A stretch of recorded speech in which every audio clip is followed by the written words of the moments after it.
So today we're kicking off part 3. So this will be the first section or first chunk of video that I'll record for part 3. As you can see, I went ahead and installed or got the head loaded in. So he's looking good with the head. And the tracks are pretty much complete in the configuration I want them. There's still some artistic stuff that we need to do inside the tracks. I got to put some bolts across here in this section, so it makes it look like it's been bolted down. Maybe still add some plates to go over the track. I'm not sure on what to do there yet, but pretty happy with the way the tracks came out.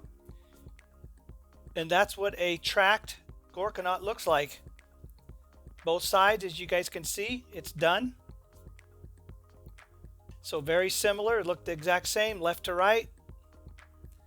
As I showed you before, we got the aft section. That's looking good. Get a close-up shot of inside.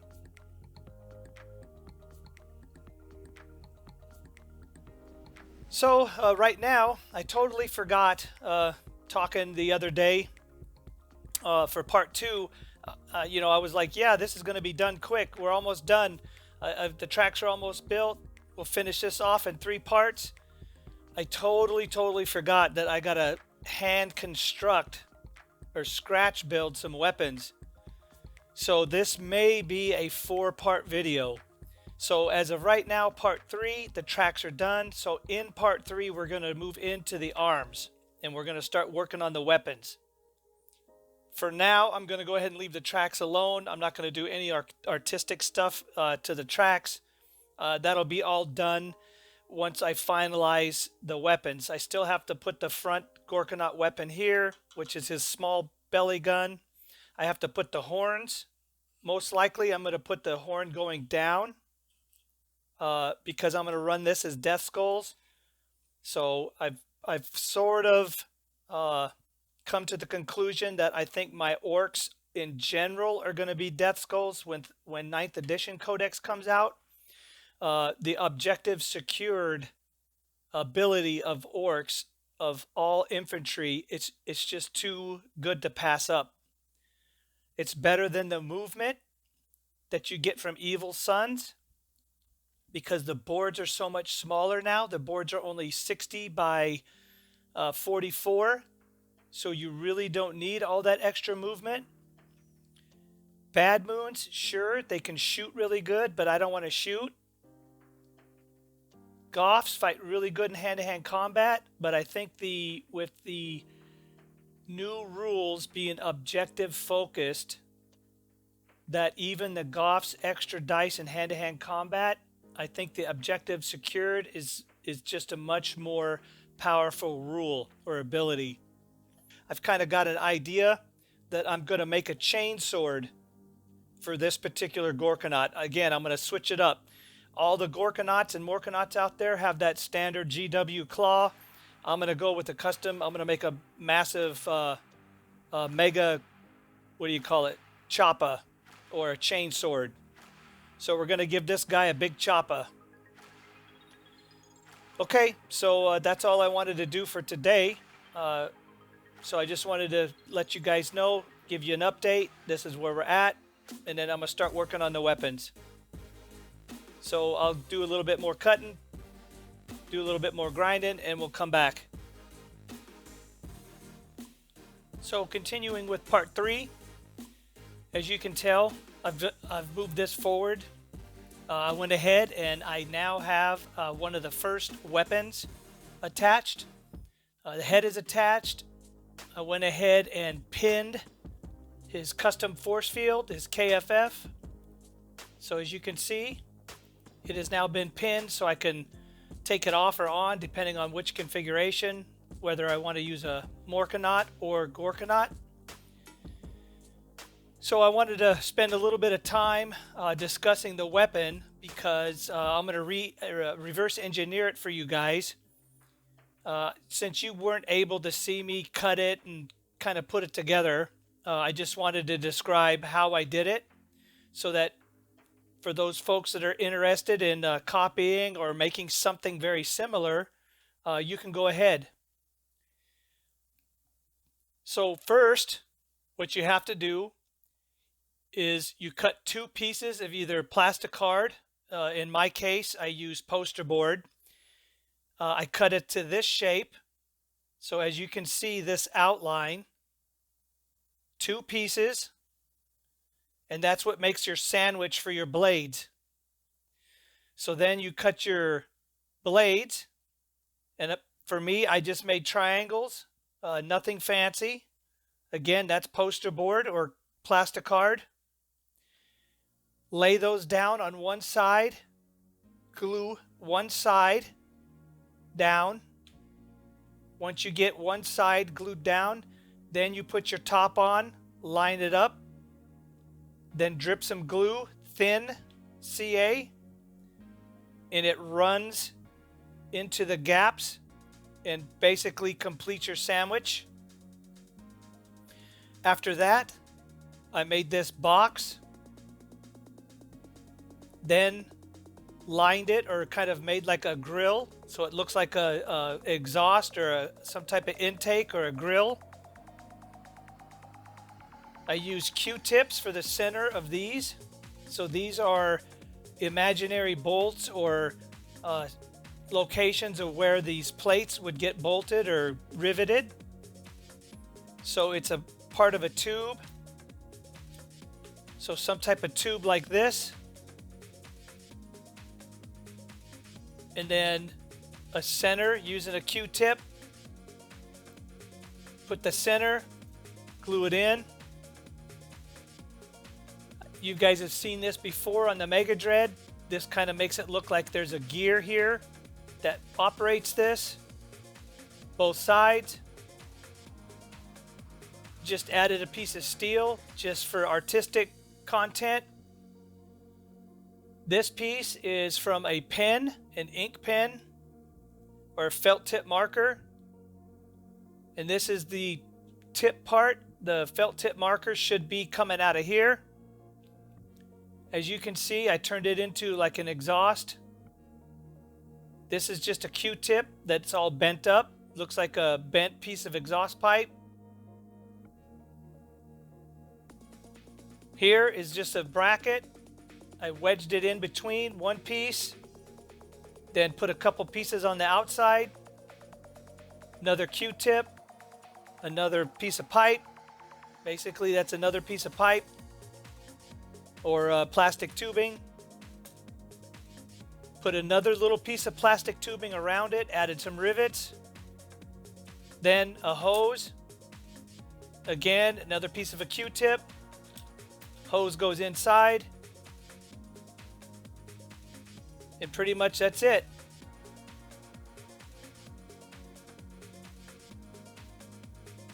So I think it's going to look good once you get it all painted, dry brushed, red, silver, blue. The arm goes on. I have my base, so I went ahead and got my base all sanded up. So I am going to put the Gorkanaut on like this. As you can see, it's going to look fantastic that way.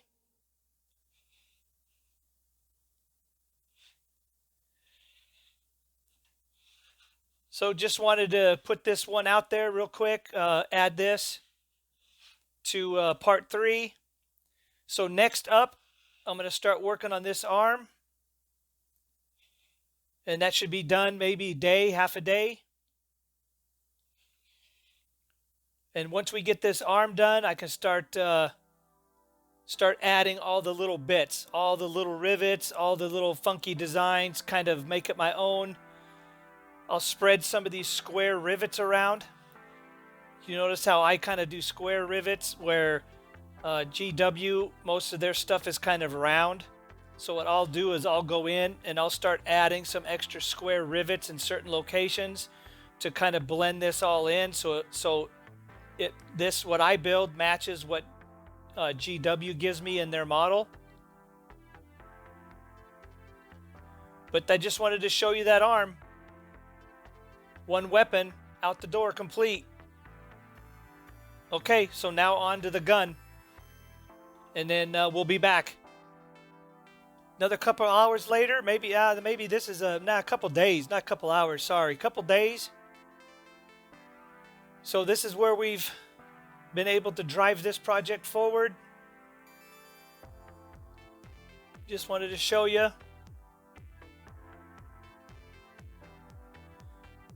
So again, I'm going to reverse engineer this for you because you didn't get to see actually everything happen. Again, I apologize. But let's reverse engineer this.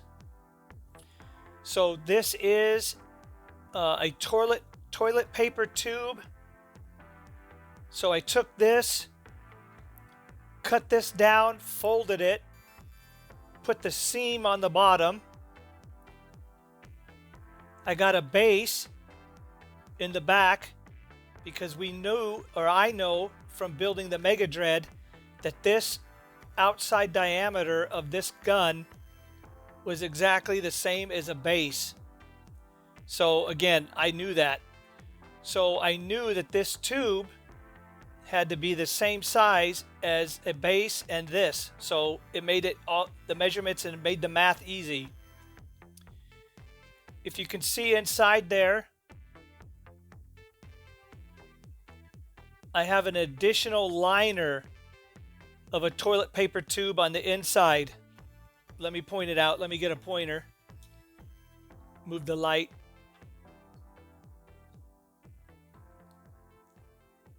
So if you can see down in there, there's an additional one. So that's a stop. So what I did is I built a stop so that it goes in same every time. And I can use both sides. And it stops. So now I can use both guns, Gorkanaut or Gorkanaut. So this is not complete. I got rivets to add. Rivets up here to add. Square rivets, my style of rivets. I added this. This is from the Gorkanaut kit. That's just simple. This piece here was from a Nemesis Dread Knight. I have this piece from, I think it was my Nemesis Dread Knight. It came off one of the weapons. I got lucky because also this piece right here came off a Nemesis Dread Knight. So that little sharp piece, or that little kind of dual, kind of looks like a bag to each side, that came off the Nemesis Dread Knight, and it accepted this perfectly. This slid right in there. So now from the Gorkanaut kit, because we didn't use this on the Mega Dread, I was able to incorporate this whole idea of the orc sitting back here driving this gun or this weapon. Added this. I have to have rivets here still, so this is still not finished. This piece looks like a little gear. This piece right here, this piece right there is from a felt tip marker. Excuse my arm, sorry. Right here, see that missing? That's from a dry erase marker. So I pulled the bottom out. And this is the arm that comes out of the Dreadnought's position, or right hand side. So I'll plug this in and I'll show you.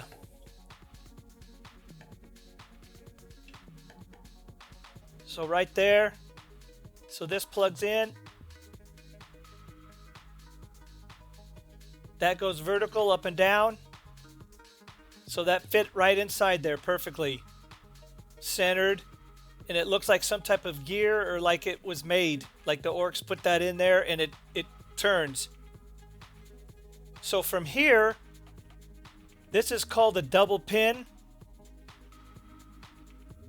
Hard to explain, but what a double pin is a pin inside of a pin that helps to align a feature.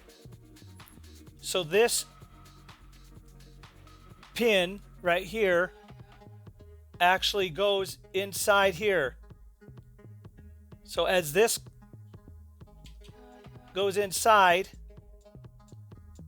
right, let me show you that again. That pin right there acts as a guide. And then it goes into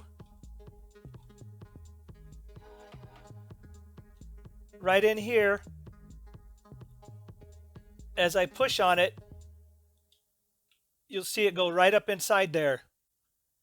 So this pin or this piece of rod acts as a guide for this whole system to come together. And it guides it into position. So now we're in there. And I just call it double pinning or guiding. So there you go. The gun's pretty much done. So we put this here. Take that out. Like I said, either way. Pretty neat setup, right? Pretty cool system. Look at that. It's all done. I changed, obviously, the look of the Deathstorm Mega Cannon. I wanted to look like it was more ramshackle.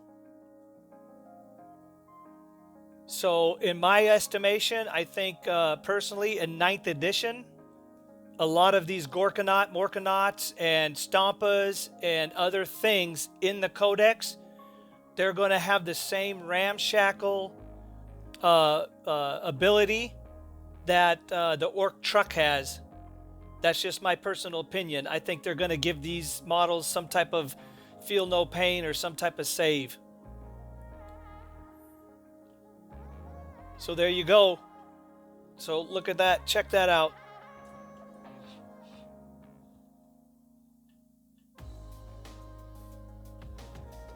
So I have a few more things. I'm going to go ahead and put some rivets, finish this off, and then put it into primer. What I'll do is for now, I'll close out part 3. So this will close out the part 3 section. We'll go into part 4, and then part 4 will just be a showcase only. So most likely when I come back for part 4, what we'll do is we'll just have this in primer, and I think we'll be done. Well, if you like this stuff, guys, you like this content, stay tuned for part 4. Share, like, and subscribe. Hit that notification button. Part 4 will come out soon. We'll go ahead and put this thing in primer, put some more rivets on it, and then I'll do a complete showcase. May all your dice rolls come up 6s, unless you're looking for 1. Peace out.